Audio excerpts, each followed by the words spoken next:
Amen. All right. Back to Joshua. All right. Where we have the new year, and we're jumping quite a ways ahead in Joshua in our quarterly. And we got actually 2 weeks to try to catch up because we skipped a week, right? Not having our Bible study on Christmas Day. And so we're going to jump up to starting in chapter 22, in verse 1. Joshua summoned the Reubenites, the Gadites, and the half-tribe of Manasseh, and said to them, "You have kept all that Moses, the servant of the Lord, commanded you, and have listened to my voice in all that I commanded you. You have not forsaken your brothers these many days to this day, but have kept the charge of the commandment of the Lord your God.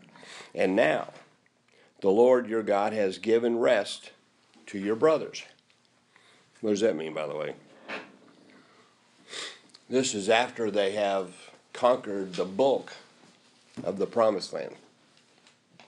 Right?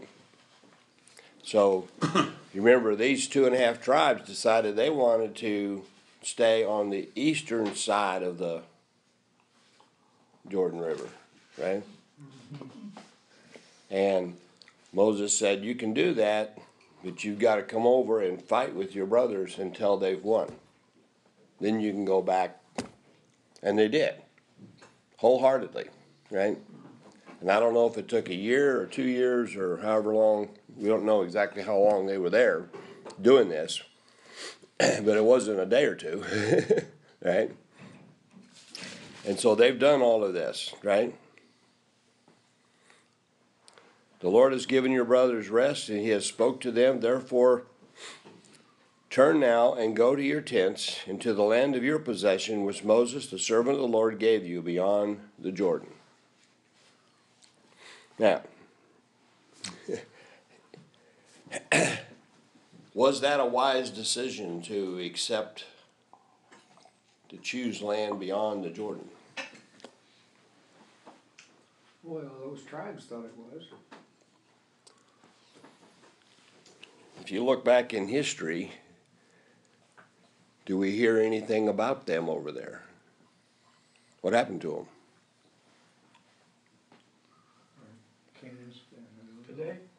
Today, you mean? Well, even throughout the rest of the Old Testament, what do we hear about those tribes over there on the eastern side of the Jordan? I don't think we do. I were absorbed by those people. Well, they were the first ones conquered by the Assyrians. Yeah. Way back in, oh gosh, I forget. But it was real early on, right? So they were conquered and dispersed before anybody else. And then the northern 10 tribes, quote unquote, Israel was conquered by the Assyrians in 722, but I think it was more like, 100 years before that these tribes were taken. Right?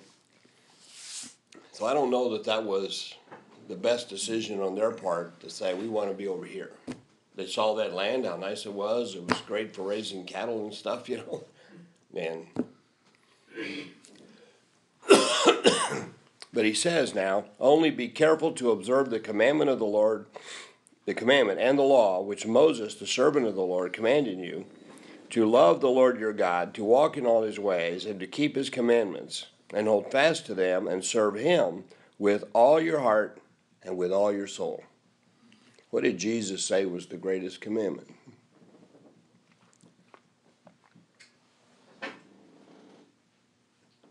It's not a trick question. Love the Lord your God. Love the Lord your God with all your heart, right? All your soul and all your strength, right? And then love your neighbor as yourself, right? On these, all the law and the prophets, right, is built on those 2 commandments. And he's telling them right here to do what? Love the Lord your God with all your heart and all your soul, right? What is the Shema? Deuteronomy 6:4. The Lord our God is one, right? And you shall love the Lord your God with all your heart, with all your strength, right? And you shall teach these to your children, right? You shall talk about them when you're walking around, when you're lying down, that, and they knew that, right, quite well. Moses had written that down, okay? And they called it the Shema, okay? So he's reiterating that. Joshua blessed them and sent them away, and they went to their tents. Now, we read over a sentence like that, Joshua blessed them. Like Jerry might sneeze, and I'd say, God bless you. But this is a much, much, much bigger deal. The blessing given, right, was a huge thing to them. When Jacob took the blessing from his brother Esau, right, tricked his father Isaac and got the blessing. And then Esau comes in and says, what do you got for me? He says, I already gave your blessing away. It was done. You can't take it back. And, we think of it as just a spoken word, but to them, it meant everything. When the Gibeonites came and tricked Joshua and them by putting on old clothes and old wineskins and dried up bread and all that, and said, we came from a long ways away, right? When in fact they were just down the street, right? And Joshua said, okay, we could treaty with you. Even though he was tricked into it, they didn't back out of it.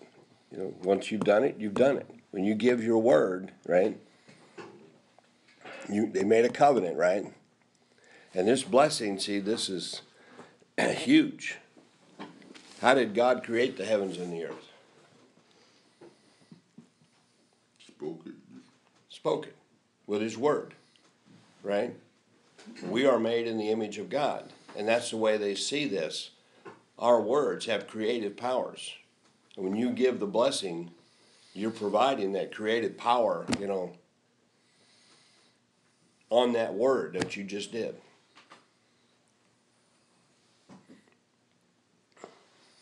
I think these, quote, positive thinking guys, they go overboard most of the time.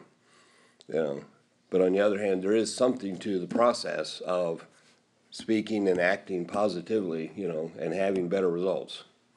That does happen, right? But you are not God. We can't just speak anything into existence, can we? But on the other hand, this was really important. I thought we should go over that, So now the 2.5 tribes went to their land, right?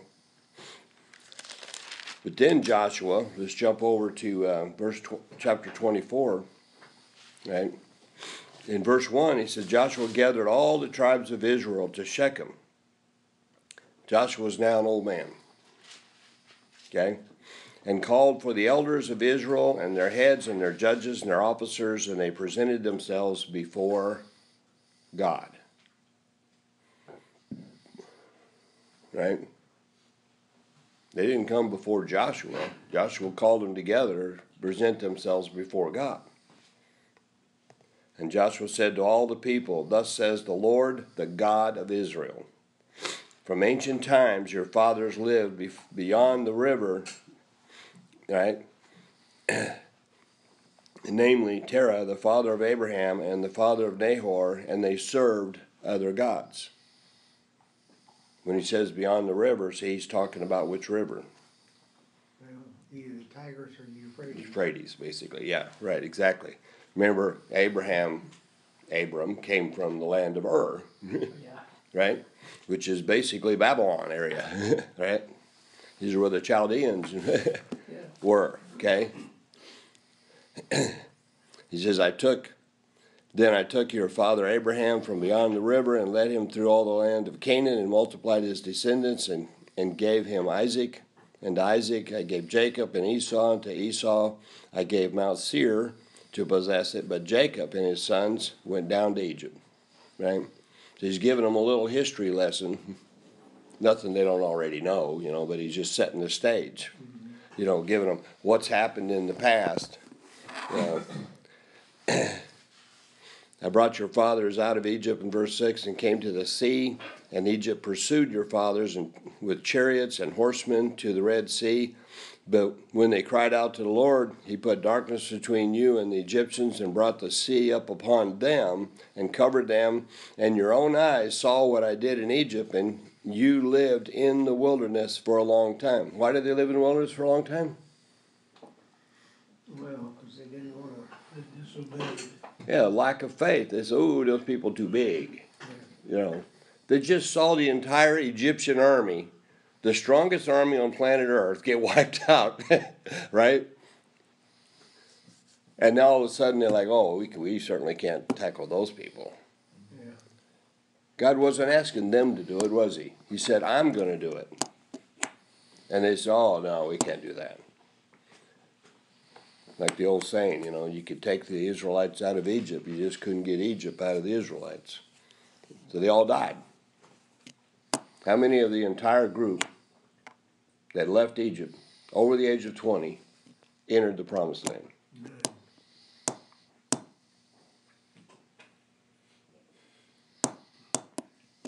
Two. Joshua and Caleb. The only two. Even Moses didn't get in, right? Because he swacked the rock and took credit for giving them water, right? So even Moses didn't get in. Two. There were roughly 2 million of them, so a bulk of them were over 20. They all died in the desert. But the ones that were younger, right, and spent their whole life now, 40 years in the wilderness, being provided for by God, and saw all the miracles that God did, these people took God very, very seriously. And this is the only generation in all history that literally obeyed God. And we'll read about that in just a minute. And I brought you into the land of the Amorites who live beyond the Jordan, and they fought with you, and I gave them into your hand, and you took possession of their land. And when I destroyed them before you, who destroyed them? God did. Right. Then Balak, the son of Zippor, the king of Moab, arose and fought against Israel, and he sent and summoned Balaam, the son of Beor, to curse you. And I was not willing to listen to Balaam. And so he had to bless you, and I delivered you from his hand. And you crossed the Jordan and came into Jericho. And how did they cross the Jordan? On dry land. Remember? Okay? And the citizens of Jericho fought against you, and the Amorite, and the Perizzite, and the Canaanite, and the Hittite, and the Girgashite, and the Hivite, and the Jebusite, and thus I gave them into your hand. Right? Then I sent the hornet before you, and it drove out the 2 kings of the Amorites from before you, but not by your sword or your bow. They entered the promised land, and they had to go through the action of going to war to defeat these people, but who provided the victory? It was God. God did it all, right? In your own life, do we have issues that we face? Sure. We have all kinds of issues, don't we? But who do we trust for the result? We got to do what we're supposed to do. If it's finances, we're supposed to go to work, right? But who do we trust for the result? Do we trust ourselves and our ingenuity? Or do we trust God? Well, we're supposed to trust God.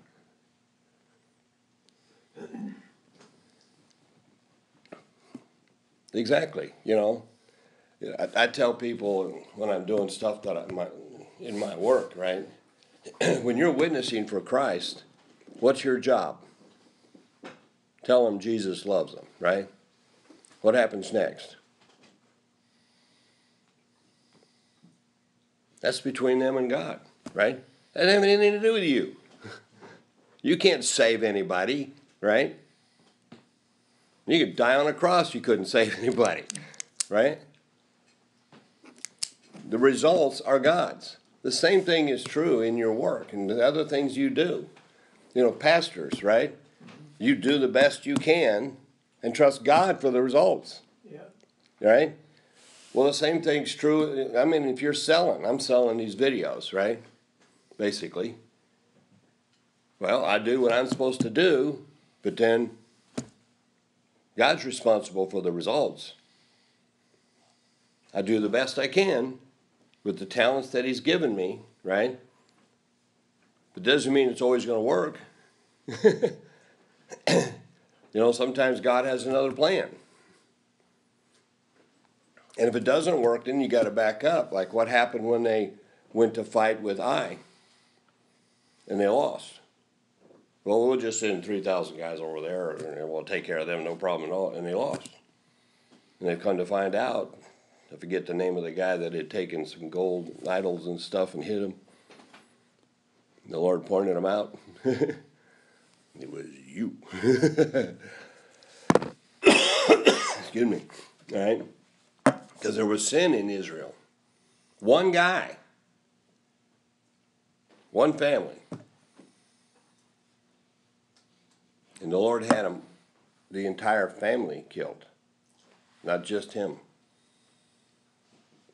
His wife, his children, his cattle, everything. Right? So,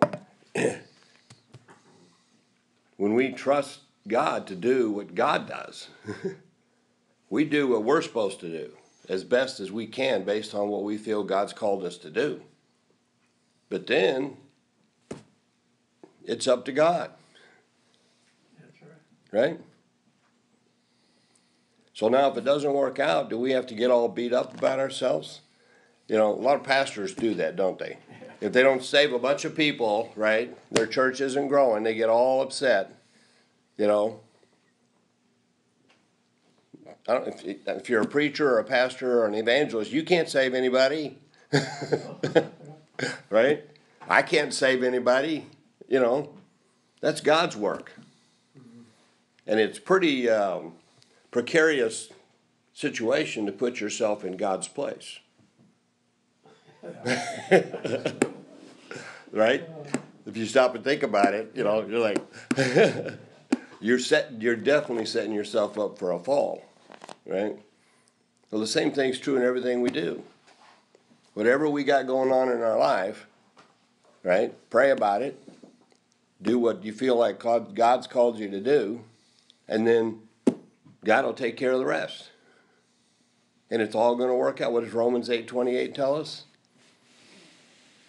All things work together to the good, to those who love God or are called according to His purpose, right? Doesn't say all things are good, but God will take whatever is happening, whether it's a broken neck, you know, or you lose your job or whatever, you know, whatever happens in your life, and He's going to turn it into something that is good for you if you're doing your best to be obedient to Him. Right? And these guys were. Right? Now we get down here to 13. I gave you a land on which you had not labored, and cities on which you had not built, right? And you have lived in them. You are eating the vineyards and olive groves which you didn't plant. Right? Is that provision or what? They didn't even have to build the cities. It's moved in. Okay? Verse 14. Now, therefore, remember that word, therefore? Right? Fear the Lord. Number one, right? Fear the Lord. I wrote a little note up here years ago. Verse 14, fear the Lord. Heart palpitating, palm sweating, respect. You know, sometimes, you know, as Christians, we take God for granted, you know, because, well, God lives with me, you know, He made me, He saved me, you know, He's all on my side, you know. And that's in verse 14, chapter 24. 24. Yeah.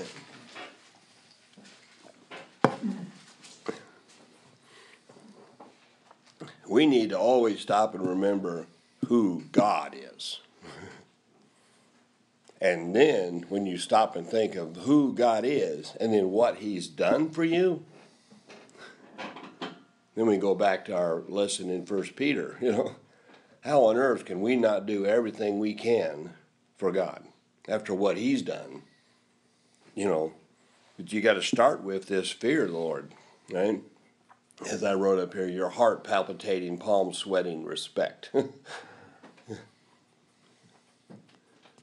Anybody who can create a billion galaxies, each with a billion stars, just by saying, let there be light. Wait a minute. Right? You ever stop and think about that? Yeah, but I don't understand it at all. Of course we can't understand it. We're not God, right? We don't have infinite anything.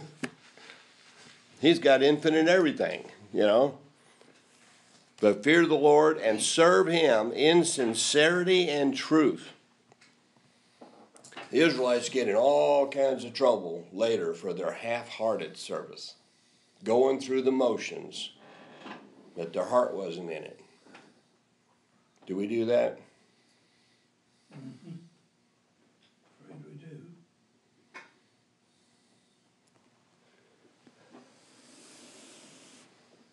And put away, get a load of this, put away the gods which your fathers served beyond the river and in Egypt. Beyond the river, the Euphrates. Why would they have gods from Babylon? They still have them. They probably collect them in trade and stuff, and people are going through places and whatnot, Israel, is in the middle of the trade routes to all the three continents, right? So people are coming through and they got these little idols and stuff, and that's cute, let me get one of those. Do we have anything like that in our house? Well, we probably got pictures of Jesus or plaques on the wall. Yeah. Do we have anything from a false religion in our house that we thought was just a cute little thing and we just put it on the mantle? How about Santa Claus?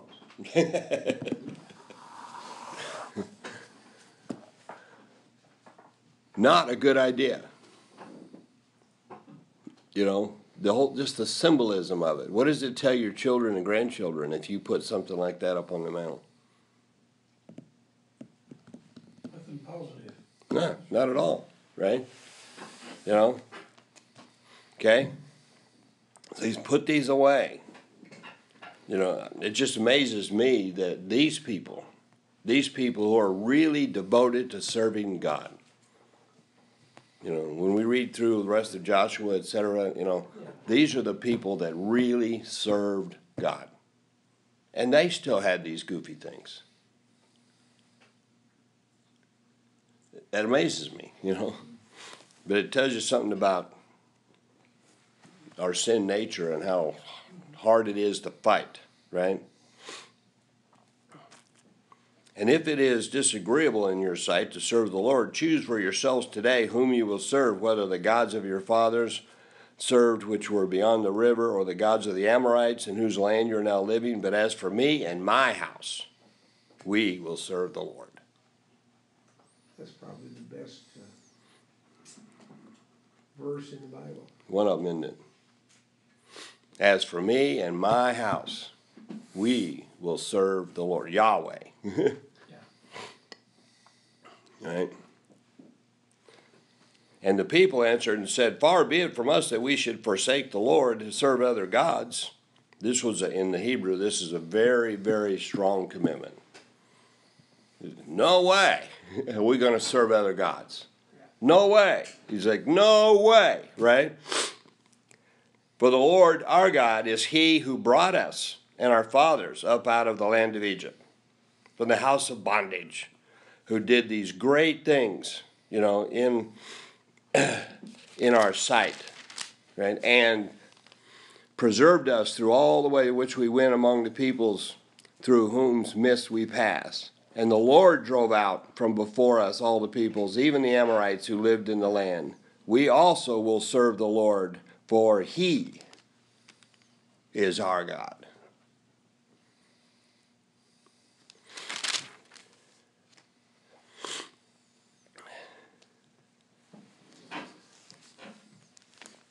In Isaiah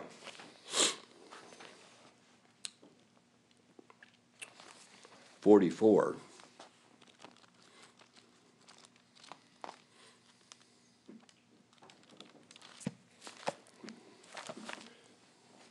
starting in verse 12,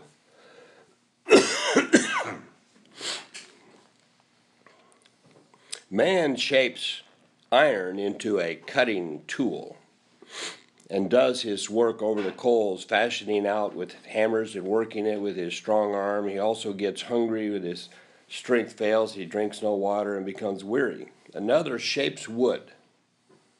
He extends a measuring line. He outlines it with red chalk. He works it with planes and outlines it with a compass and makes it like the form of a man, like the beauty of man, so that it may sit in a house. What did he just make? Idol. Surely he cuts cedars for himself and takes a cypress or an oak and raises it for himself among the trees of the forest. He plants a fir and the rain makes it grow. Then it becomes something for a man to burn. So he takes one of them and warms himself. Right? Puts it in the fire and burns and warms himself. So he also makes a fire to bake bread. He also makes a god and worships it. He makes a graven image and falls down before it. What did he make it out of? The same wood he threw in the fire. Half of it he burns in the fire over this half he eats meat and roast this and is satisfied, and he warms himself and says, I am warm, I have seen the fire. But the rest of it he makes into a god, his graven image, and falls down before it and worships and prays and says, deliver me, for thou art my God.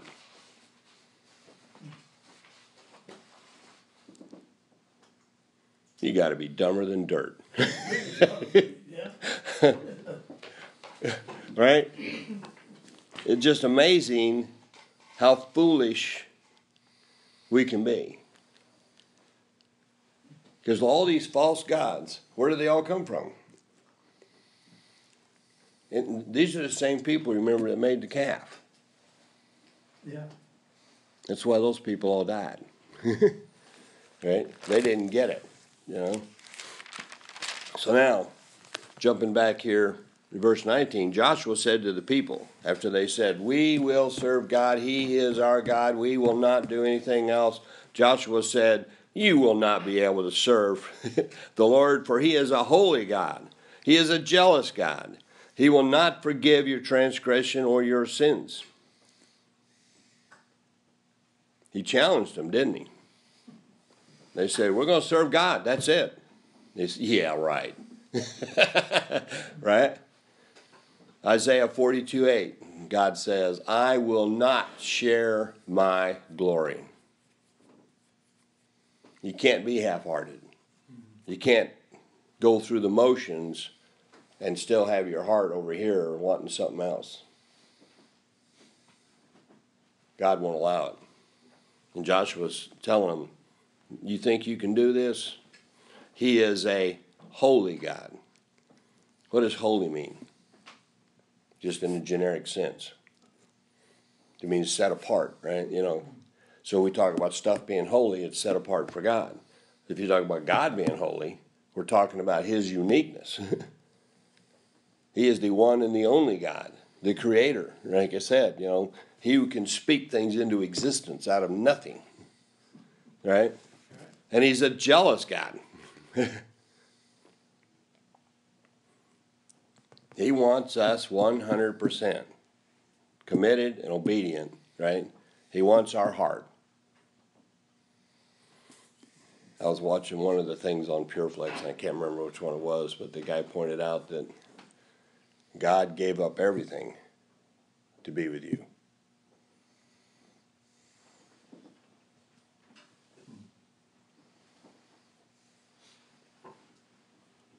how can we not give up everything to be with him? Right?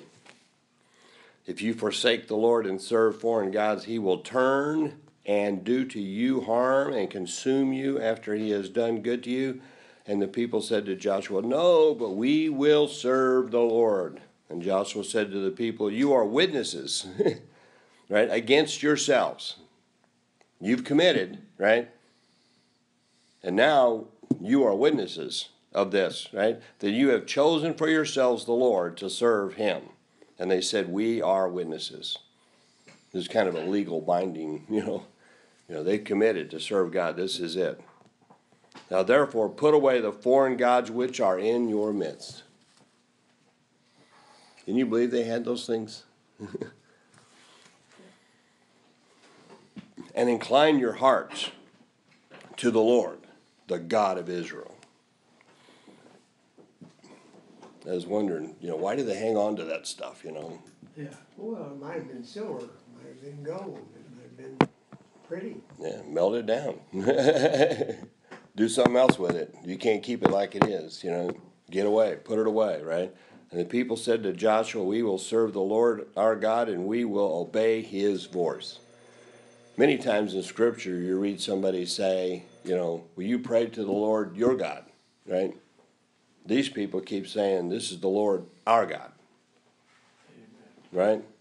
So Joshua made a covenant. Literally the word is cut. You remember how they used to do in the Old Testament, those covenants? They'd take the animal and they'd cut that sucker in pieces and lay it out and they'd walk between the pieces. Why, I don't know. But when it says he made a covenant, he cut a covenant, right, with the people that day and made for them a statute and ordinance in Shechem. And Joshua wrote the words in the book of the law of God, and he took a large stone and set it up there under the oak that was by the sanctuary of the Lord. So he put this large stone there, and he wrote out a scroll that they probably kept with the Pentateuch, right, where these words are down. It's locked in. This is a legal binding deal that you people have said you will serve the Lord only, right? And Joshua said to all the people, behold, this stone shall be for a witness against us, for it has heard all the words of the Lord which he spoke to us. Thus it shall be for a witness against you, lest you deny your God. And Joshua dismissed the people, each to his inheritance. What did he do when he sent the 2.5 tribes back to the eastern side? He blessed them. Now he gathers them all together, right? But when he sent them away, he sent them away with this message of the witness against them. It seems like he would have sent them away with a blessing. But he didn't do that. Verse 29, it came about after these things that Joshua, the son of Nun, the servant of the Lord, being 110 years old, right? He died at 110, and they buried him in the territory of his inheritance in Timnath-Serah, which is in the hill country of Ephraim, on the north of Mount Gaash. And get hold of this. And Israel served the Lord all the days of Joshua and all the days of the elders who survived Joshua, and had known all the deeds of the Lord which he had done for Israel. Wow. But the next generation, we know, started falling apart again. That whole cycle that happens after this, away and back to God, and away and back to God, and the sine wave begins with the very next generation, which is kind of shocking, But nonetheless, these people did exactly what God had asked them to do. And then it tells us they buried Joseph's bones there that they brought back from Egypt. They just now got around to burying him, reburying him, Anyway, any questions or comments about our lesson in Joshua?